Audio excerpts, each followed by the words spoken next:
നമ്മുടെയൊക്കെ മനസ്സിൽ ബോംബെ അധോലോകമെന്ന് പറയുമ്പോൾ എന്താ വരുന്നത്? വെടിവെപ്പ്, ഗ്യാങ് വാർ അല്ലേ? പക്ഷേ ഒരു തുള്ളി രക്തം പോലും ചിന്താതെ, ഒരു തോക്ക് പോലും തൊടാതെ ആ ലോകം അടക്കി ഭരിച്ച ഒരാളുണ്ടായിരുന്നു. അതെ, ഇന്ന് നമ്മൾ പറയാൻ പോകുന്നത് ഹാജി മസ്താൻ എന്ന ആ മനുഷ്യൻ്റെ കഥയാണ്. ഒന്ന് കണ്ണടച്ച് സങ്കല്പിച്ച് നോക്കിക്കേ. തൂവള്ള വസ്ത്രം ധരിച്ച് ബോംബെയിലെ മലബാർ ഹില്ലിലുള്ള തൻ്റെ ആഡംബര ഫ്ളാറ്റിൻ്റെ ബാൽക്കണിയിൽ നിന്ന് ഒരാൾ അറബിക്കടലിലേക്ക് നോക്കി നിൽക്കുന്നു. പക്ഷേ അതൊരു വെറും നോട്ടമല്ല. ആ കാണുന്ന കടൽ അത് മുഴുവൻ തൻ്റേതാണെന്ന ഭാവത്തോടെയുള്ളൊരു നോട്ടം. അങ്ങനെ ഒരാൾ. അപ്പോൾ ഇതാണ് ഏറ്റവും വലിയ ചോദ്യം. ആയുധമില്ലാതെ എങ്ങനെ അധോലോകം ഭരിക്കും? ഇത് വെറുമൊരു ചോദ്യമല്ല, ഹാജി മസ്താന്റെ ജീവിതത്തിൻ്റെ തന്നെ രഹസ്യമാണ്. തോക്കിനേക്കാൾ വലിയ ആയുധം ബുദ്ധിയും ഭീഷണിയേക്കാൾ വലിയ ശക്തി ബന്ധങ്ങളുമാണെന്ന് അദ്ദേഹം തെളിയിച്ചു. അതായത് മറ്റ് ഡോണുകൾ തോക്കും കത്തിയും കൊണ്ട് ആളുകളെ പേടിപ്പിച്ച് ഭരിച്ചപ്പോൾ മസ്താന്റെ രീതി അതായിരുന്നില്ല. അദ്ദേഹത്തിൻ്റെ ആയുധം വാക്കുകളായിരുന്നു, ചർച്ചകളായിരുന്നു. കണ്ടില്ലേ, മയക്കുമരുന്നോ മദ്യമോ ആയുധങ്ങളോ അതൊന്നും അദ്ദേഹത്തിൻ്റെ ബിസിനസ്സിലുണ്ടായിരുന്നില്ല.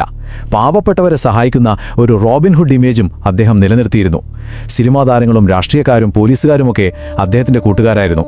അപ്പോൾ വെളുമൊരു ഗുണ്ട എന്നതിലുപരി ഒരു ബഹുമാനം നേടിയെടുത്ത നേതാവായിട്ടാണ് പലരും അദ്ദേഹത്തെ കണ്ടിരുന്നത്. അപ്പോൾ എങ്ങനെയാണ് ഇങ്ങനെയൊരാൾ ഉണ്ടാകുന്നത്? എവിടെ നിന്നാണ് ഈ ഹാജി മസ്താന്റെ വരവ്? ആളുടെ കഥ തുടങ്ങുന്നത് ബോംബെയിലെ വലിയ ബിൽഡിങ്ങുകളിലൊന്നുമല്ല, നേരെ മറിച്ച് ദാരിദ്ര്യം പിടിച്ച ഒരു തമിഴ് ഗ്രാമത്തിലാണ്. നമുക്ക് ആ തുടക്കത്തിലേക്കൊന്ന് പോയി നോക്കാം. അതെ, 1926 തമിഴ്നാട്ടിലെ ഒരു പാവപ്പെട്ട കർഷക കുടുംബത്തിൽ മസ്താൻ ഹൈദർ മിർസ എന്ന പേരിലൊരു കുട്ടി ജനിച്ചു. അന്നാരെങ്കിലും വിചാരിച്ചിട്ടുണ്ടാവുമോ ഈ കുട്ടി ഒരു കാലത്ത് ബോംബെ നഗരം തന്നെ വിറപ്പിക്കുമെന്ന്? ഇല്ല, ഒരു സാധ്യതയുമില്ല. അത്രയ്ക്ക് സാധാരണമായിരുന്നു ആ തുടക്കം. അവിടെ നിന്നുള്ള വളർച്ച ശരിക്കും സിനിമയെ വെല്ലുന്നതായിരുന്നു. നോക്കൂ, വെറും 8ാമത്തെ വയസ്സിലാണ് ക്ഷാമം കാരണം അച്ഛൻ്റെ കൂടെ ബോംബെയിലെത്തുന്നത്. ഒരു സൈക്കിൾ കടയിൽ പണിക്ക് നിന്നു. ഒന്ന് ആലോചിച്ച് നോക്കൂ, താൻ ഒരു നാൾ അടക്കി ഭരിക്കാൻ പോകുന്ന ആ കടലിന് തൊട്ടടുത്ത് സൈക്കിൾ നന്നാക്കി മുന്നിലൂടെ പാഞ്ഞു പോകുന്ന വലിയ കാറുകളെ സ്വപ്നം കണ്ട് നിന്നൊരു പയ്യൻ. അവിടെ നിന്നാണ് എല്ലാം തുടങ്ങുന്നത്. ആ സൈക്കിൾ കടയിലെ ജോലിയിൽ നിന്ന് അദ്ദേഹം നേരെ പോയത് ബോംബെ ഡോക്കിലേക്കാണ്, ഒരു ചുമട്ടുതൊഴിലാളിയായിട്ട്. അവിടെ വെച്ചാണ് അദ്ദേഹത്തിൻ്റെ ജീവിതം മാറിമറിയുന്നത്.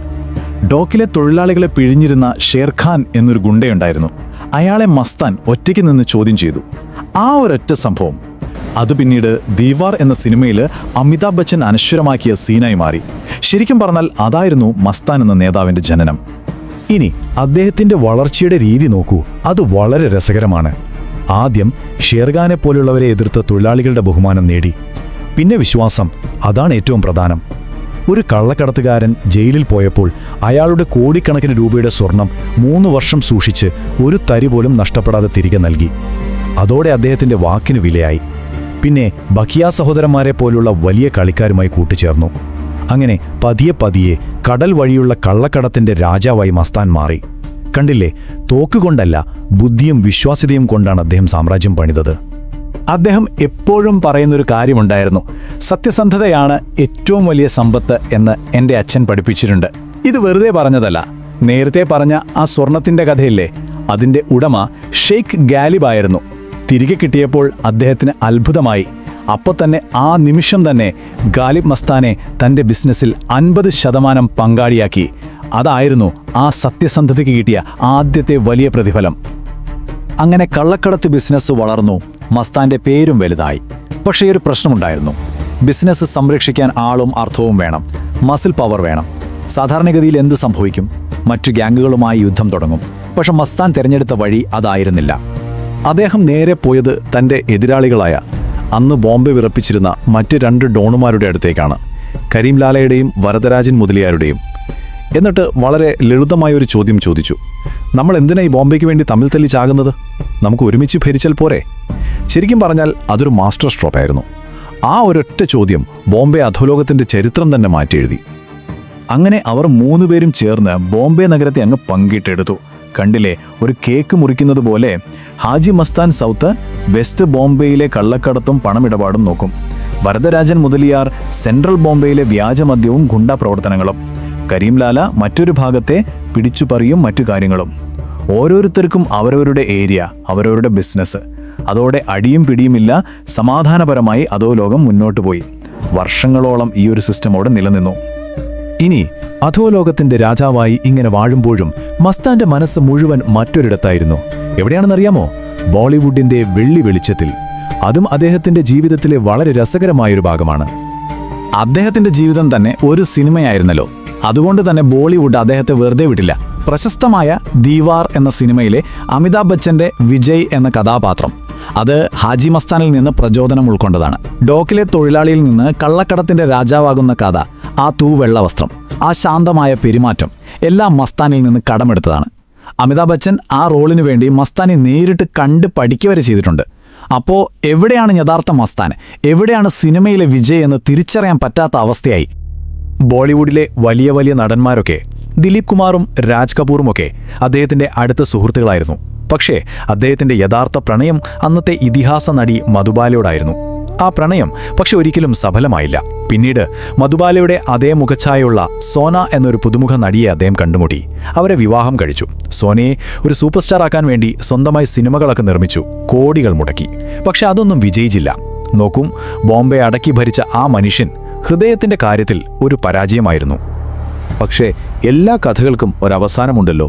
കാലം മാറി, ബോംബെ മാറി, അധോലോകവും മാറി. അതോടെ ഹാജി മസ്താന്റെ യുഗവും അവസാനിക്കാൻ തുടങ്ങി. അതിന്റെ തുടക്കം 1975-ലെ അടിയന്തരാവസ്ഥ കാലത്തായിരുന്നു. ഇന്ദിരാഗാന്ധി അടിയന്തരാവസ്ഥ പ്രഖ്യാപിക്കുന്നു. അതോടെ രാജ്യത്തെ നിയമങ്ങളെല്ലാം മാറി. അതുവരെ മസ്താനെ സഹായിച്ചിരുന്ന പോലീസും രാഷ്ട്രീയക്കാരുമൊക്കെ കൈമലർത്തി. കാരണം കള്ളക്കടത്തുകാരെയും ഗാങ്സ്റ്റർമാരെയും പിടിക്കാൻ ഗവൺമെന്റ് നേരിട്ട് ഉത്തരവിട്ടു. അവരുടെ ഹിറ്റ് ലിസ്റ്റിലെ പ്രധാന പേരുകളിലൊന്ന് ആരുടേതായിരുന്നു? ഹാജി മസ്താന്റെ തന്നെ. അങ്ങനെ അതുവരെ ആർക്കും തൊടാൻ പറ്റാതിരുന്ന ഹാജി മസ്താൻ അറസ്റ്റിലായി. 18 മാസം, 1.5 വർഷം, അത്രയും കാലം അയാൾ ജയിലിൽ കിടന്നു. അതൊരു സാധാരണ ജയിൽവാസമല്ലായിരുന്നു. അതയാളുടെ ജീവിതത്തിലെ ഏറ്റവും വലിയ ടേണിംഗ് പോയിന്റ് ആയിരുന്നു. പുറത്ത് രാജാവായി നടന്ന ആൾക്ക് ആദ്യമായി മനസ്സിലായി തൻ്റെ അധികാരത്തിനും ഒരു ലിമിറ്റുണ്ടെന്ന്.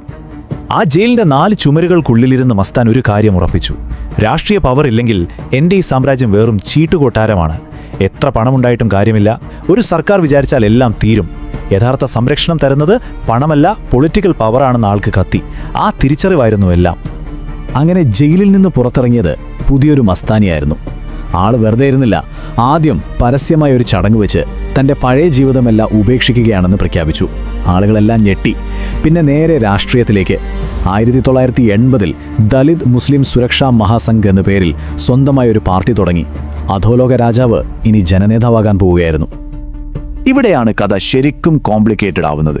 മസ്താൻ ശരിക്കും മാറിയോ, അതോ ഇതൊക്കെ അധികാരം കയ്യിൽ വെക്കാനുള്ള പുതിയൊരടവായിരുന്നോ? ആരായിരുന്നു അയാൾ? ഒരു ക്രിമിനൽ അതോ ഒരു രക്ഷകൻ? ഈ ചോദ്യത്തിന് ഒരു ഒറ്റ ഉത്തരമില്ല. മസ്താൻ രാഷ്ട്രീയത്തിൽ ശ്രദ്ധ കേന്ദ്രീകരിക്കുന്ന സമയത്ത് ബോംബെയിലെ അണ്ടർവേൾഡ് മാറുകയായിരുന്നു. ദാവൂദ് ഇബ്രാഹിമിനെ പോലുള്ള പുതിയ പിള്ളേര് വന്നു. അവരുടെ രീതി സംസാരമല്ല, വെടിവെപ്പാണ്. ഈ പുതിയ അക്രമത്തിന്റെ ലോകത്ത് മസ്താന്റെ പഴയ സോഫ്റ്റ് പവർ രീതികൾക്കൊരു വിലയുമില്ലാതായി. പതുക്കെ പതുക്കെ കിരീടം വെക്കാത്ത രാജാവ് എന്നത് മാറി വെറുമൊരു മധ്യസ്ഥൻ, ഒരു കാരണവർ എന്ന റോളിലേക്ക് അയാൾ ഒതുങ്ങി. ഇതൊന്ന് നോക്കിക്കേ. 70കളിലെ ബോംബെയിലെ മസ്താനുണ്ടായിരുന്ന കൺട്രോൾ എവിടെ? 90കളായപ്പോഴേക്കും അത് എവിടെ എത്തിയെന്ന്? ആളുടെ പേരിന് ഇപ്പോഴും ഒരു വിലയൊക്കെയുണ്ട്, ബഹുമാനമുണ്ട്, അതൊക്കെ ശരി തന്നെ. പക്ഷെ ബോംബെയിലെ തെരുവുകൾ ഭരിക്കുന്നത് ആരാണെന്ന ചോദ്യത്തിന് ഉത്തരം ഹാജി മസ്താൻ എന്നല്ലാതായി. അങ്ങനെ 1994 മെയ് 9 തൻ്റെ 68-ാം വയസ്സിൽ ഹാജി മസ്താൻ ഹൃദയാഘാതം വന്ന് മരിച്ചു. അത് വെറുമൊരു മരണമായിരുന്നില്ല. ബോംബെ അധോലോകത്തിലെ ഒരു യുഗത്തിൻ്റെ അവസാനമായിരുന്നു അത്. ബന്ധങ്ങൾ കൊണ്ട് സാമ്രാജ്യം പടുത്തുയർത്തിയ, തോക്കെടുക്കാത്ത ആ ഡോൺ എന്നേക്കുമായി വിടവാങ്ങി. അയാളുടെ മരണശേഷമുള്ള കാഴ്ച അതിലും അത്ഭുതപ്പെടുത്തുന്നതായിരുന്നു. ആ ശവസംസ്കാരത്തിന് വന്ന ആളുകളെ നോക്കൂ. അതിൽ പാവപ്പെട്ടവരുണ്ട്, അയാൾ സഹായിച്ച സാധാരണക്കാരുണ്ട്, അവരുടെ കൂടെ തന്നെ ബോളിവുഡ് താരങ്ങളുണ്ട്, വലിയ രാഷ്ട്രീയക്കാരുണ്ട്, ബിസിനസ്സുകാരുണ്ട്. ആ ജനക്കൂട്ടം തന്നെയായിരുന്നു ഹാജി മസ്താൻ എന്ന മനുഷ്യന്റെ ജീവിതത്തിന്റെ ഏറ്റവും വലിയ തെളിവ്. ഒരേ സമയം കുറ്റവാളിയും രക്ഷകനും. അപ്പോൾ ശരിക്കും ആരായിരുന്നു ഹാജി മസ്താൻ? സർക്കാരിനോട് ചോദിച്ചാൽ അവർ പറയും രാജ്യത്തെ നശിപ്പിച്ച ഒരു കള്ളക്കടത്തുകാരൻ എന്ന്. പക്ഷേ അയാൾ സഹായിച്ച പാവങ്ങളോട് ചോദിച്ചാലോ? അവർ പറയും സർക്കാർ കൈവിട്ടപ്പോൾ ഞങ്ങൾക്ക് നീതി തന്ന രക്ഷകൻ എന്ന്. ഈ 2 മുഖങ്ങളും ഒരേ മനുഷ്യൻ്റെതായിരുന്നു. ഇതാണ് ഹാജി മസ്താന്റെ ഏറ്റവും വലിയ വിരോധാഭാസം. അവസാനം ഈ ചോദ്യം നമ്മുടെ മുന്നിൽ ബാക്കിയാവുകയാണ്. ഹാജി മസ്താൻ കുറ്റവാളിയോ അതോ രക്ഷകനോ? ഒരാളുടെ ജീവിതത്തെ നമ്മൾ എങ്ങനെയാണ് അളക്കേണ്ടത്? അയാൾ ചെയ്ത നിയമലംഘനങ്ങളുടെ പേരിലാണോ, അതോ അയാൾ മറ്റുള്ളവരുടെ ജീവിതത്തിൽ വരുത്തിയ മാറ്റങ്ങളുടെ പേരിലാണോ? ഉത്തരം ഒരുപക്ഷെ നിങ്ങൾ ഓരോരുത്തരും സ്വയം കണ്ടെത്തേണ്ട ഒന്നായിരിക്കും.